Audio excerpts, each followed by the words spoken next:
तो रोजगार मतलब नीतीश कुमार, रोजगार मतलब तेजस्वी यादव, तो पेपर लीक मतलब कौन होगा, धांधली सेटिंग मतलब कौन, या फिर पेपर लीक के खिलाफ कार्रवाई करने का मतलब कौन होगा। और 4 लाख नौकरी या 5 लाख जो तेजस्वी यादव कर रहे हैं, तो हम लोग को तो नहीं दिख रहा है 5 लाख नौकरी। ये जो यूपी वाले बहुत सारे भर गए थे, इसका कहीं ऐसा तो नहीं था कि यूपी वाले गैंग का जो इसमें दिख रहा है कि यूपी वाले गैंग भी ये पेपर लीक में थे TRE-3 में, तो कहीं ऐसा तो नहीं कि यूपी वाले गैंग की वजह से सेटिंग से ज़्यादा रिजल्ट यूपी वाले का हुआ। ये जो 1,22,000 सीट पे वैकेंसी निकली थी और इसमें नियुक्ति हुई सिर्फ 73,000 की, और ये आपको 49,000 सीट खाली रह गया। तो ये क्यों खाली रह गया भाई? और युवा जो है बेरोजगार घूम रहे हैं। तो TRE-2 का आप सप्लीमेंट्री रिजल्ट जारी कीजिए, यही हम लोग की मांग है, और ये न्यायोचित मांग है। नहीं होगा तो फिर ये लोग नोटा बटन पूरे बिहार में दबेगा। और TRE-3 में जो भी बड़े बड़े पेपर लीक में संलिप्त है, बड़े बड़े शिक्षा माफिया, चाहे वो बड़े बड़े टीचर हों, नेता हो, अधिकारी हो, सबको जेल भेजा जाए। नमस्कार, आप देख रहे हैं रिपब्लिकन न्यूज, ब्रजेश कुमार के साथ। BPSC TR2.0 की रिजल्ट को, सप्लीमेंट्री रिजल्ट को लेकर के लगातार जो है प्रदर्शन चल रही है। कई बार जो है आंदोलन भी हुआ था। हमारे साथ छात्र नेता दिलीप हैं। दिलीप जी, अभी जो है छात्र नेता हैं, कई लोग छात्र जो है पहुंचे हुए हैं BPSC सप्लीमेंट्री रिजल्ट को लेकर, क्या कैसे देखते हैं? देखिए, सप्लीमेंट्री रिजल्ट को लेकर अभी आंदोलन हो रहा है। ये मिलर स्कूल में हम भी उनके समर्थन में भी आए हैं, और इससे पहले भी कई बार आंदोलन हो चुका है। उस समय सरकार की तरफ से ये कहा जा रहा था कि अभी सरकार स्थिर नहीं है, तो मंत्रिमंडल का विस्तार होगा, ये वो। अब तो सब कुछ हो चुका है। तो ये जो 1,22,000 सीट पे वैकेंसी निकली थी और इसमें नियुक्ति हुई सिर्फ 73,000 की, और ये आपको 49,000 सीट खाली रह गया। तो ये क्यों खाली रह गया भाई? और युवा जो है बेरोजगार घूम रहे हैं। डेट ऑफ बर्थ के चलते आपने बाहर कर दिया, कट ऑफ के बराबर नंबर है, उसको आपने बाहर कर दिया, 1 नंबर 2 नंबर से बाहर। और TR-3 वैकेंसी यही सीट जोड़ के निकाल दिया, उसमें पेपर लीक। हज़ारों अभ्यर्थी जिनका उम्र समाप्त हो गया, वो TRE-3 में फॉर्म नहीं भर पाए। हज़ारों ऐसे हैं जो TRE-4 में नहीं भर पाएंगे, और BEd करके, STET करके, कोई DLED करके, CTET करके क्या करेंगे भाई? वो तो टीचर बनने के लिए ना किए ये सब कोर्स। और आपकी गलती है, पेपर लीक हो रहा है आपका, तो क्या मतलब चल रहा है? तो इसलिए TRE-2 का आप सप्लीमेंट्री रिजल्ट जारी कीजिए, यही हम लोग की मांग है, और ये न्यायोचित मांग है। अगर गलत डिमांड होता तो हम आज इन लोगों के समर्थन में दरभंगा से पटना नहीं आते। तो इनका मांग सही है। इससे पहले हम भी इनके लिए आंदोलन किए हैं, आज भी इनके समर्थन में आए हैं।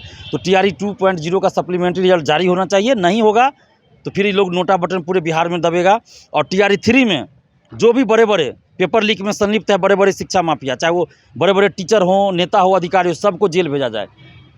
पिछले बार की तरह सिपाही बहाली, पेपर लीक, 67वीं पेपर लीक, ये नहीं कि मामला को लटका दिया जाए, ऐसा नहीं चलेगा। इस बार जो भी शिक्षक शामिल है, जो अधिकारी नेता शामिल है, सबको पकड़ना पड़ेगा, जेल भेजना पड़ेगा, नाम उजागर करना पड़ेगा। नहीं तो पूरे बिहार में अब हम लोग आंदोलन करेंगे। और TRE-2, TRE-1 का भी जांच होना चाहिए। जिस तरह से TRE-3 में इतने बड़े पैमाने पर सेंधमारी हुआ, तो TRE-2, TRE-1 में भी इन लोगों ने किया होगा, क्योंकि इसमें तो बड़े बड़े नेता, बड़े बड़े अधिकारी संलिप्त लग रहे हैं। तो इसलिए TRE-2, TRE-1 की भी जांच होनी चाहिए, और जो भी फर्जीवाड़ा करके उसमें गए हैं सबको बाहर किया जाए, ये ज़रूरी है।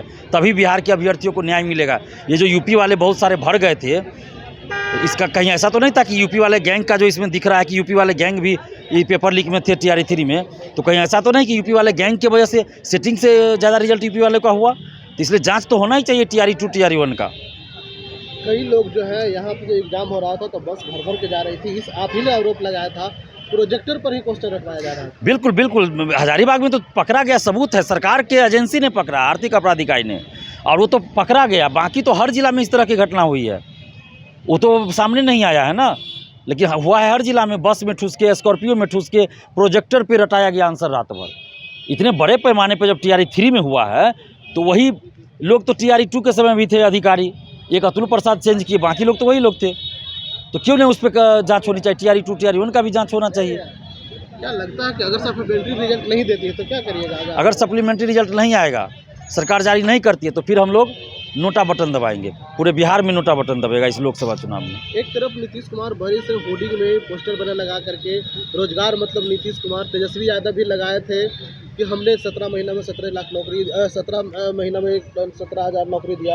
ये क्या करे से करते रहते हैं? 17 महीने में 4 लाख नौकरी की बात वो कर रहे थे।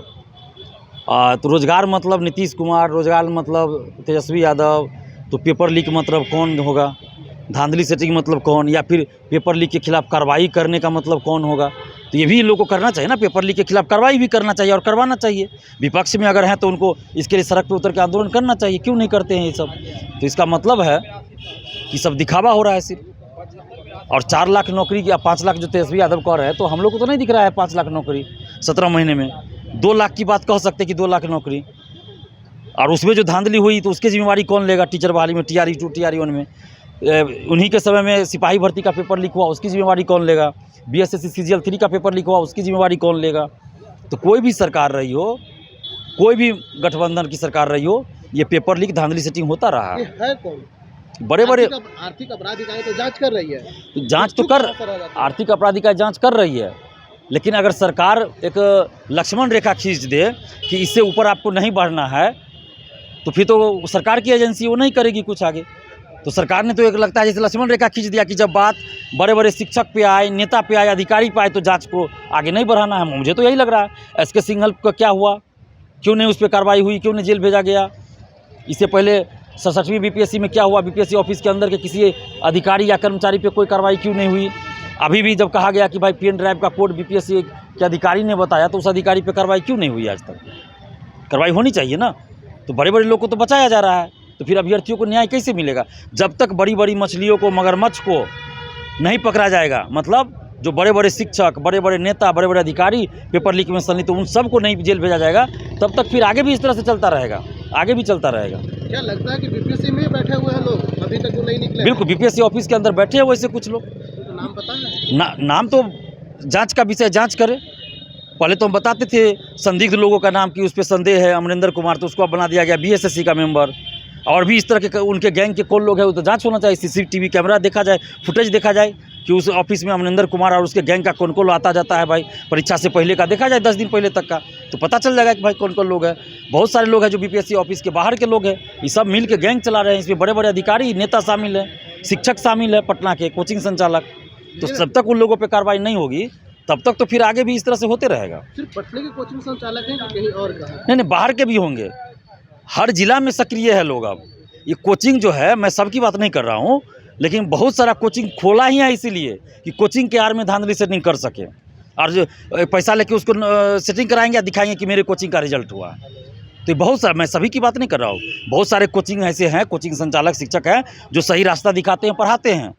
लेकिन बहुत सारे कोचिंग संचालक ऐसे हैं जो बिजनेस बना लिए हैं इसको, कोचिंग की यार में वो गलत धंधा करते हैं। अधिकारी, नेता, मंत्री से मिल करके शिक्षक लोग, शिक्षक बिल्कुल बिल्कुल, क्योंकि स्टूडेंट कहाँ से आएगा? स्टूडेंट पकड़ने के लिए तो सीधा है कि भाई शिक्षक के पास आप जाइए, वहाँ से कोचिंग से ले लीजिए, स्टूडेंट्स को मिल जाएगा आपको स्टूडेंट्स आराम से। तो यही काम हो रहा है। पटना के बहुत सारे लोग इसमें संलिप्त है, कोचिंग संचालक, कोचिंग शिक्षक शामिल है पटना के। चलिए, छात्र नेता दिलीप थे, इन्होंने बड़ी आरोप लगाते हुए कहा कि जो कोचिंग चला रहे हैं, कोचिंग संचालक हैं, वो नेता, मंत्री और अधिकारी से मिल करके यहाँ से लोग सेटिंग करवाते हैं, और इस पर जो है कार्रवाई होनी चाहिए। क्योंकि जिस तरह से EOU यानी आर्थिक अपराध इकाई ने जब जांच करती है, तो वहाँ पे एक लक्ष्मण रेखा खींच दिया जाता है सरकार द्वारा कि इससे ऊपर आपको नहीं जाने। तब देखना बड़ी बात है कि क्या इस पर जो है कार्रवाई करती है आर्थिक अपराधी इकाई या फिर नहीं। तो अभी तक के फिलहाल इतना ही। बने रहे रिपब्लिकन पे। धन्यवाद। रिपब्लिकन न्यूज़ के साथ जुड़ने के लिए सब्सक्राइब बटन दबाकर चैनल को सब्सक्राइब करें। नोटिफिकेशन प्राप्त करने के लिए यहाँ बेल को दबाएं। वीडियो अच्छा लगे तो लाइक करें और दोस्तों के साथ शेयर करना ना भूलें।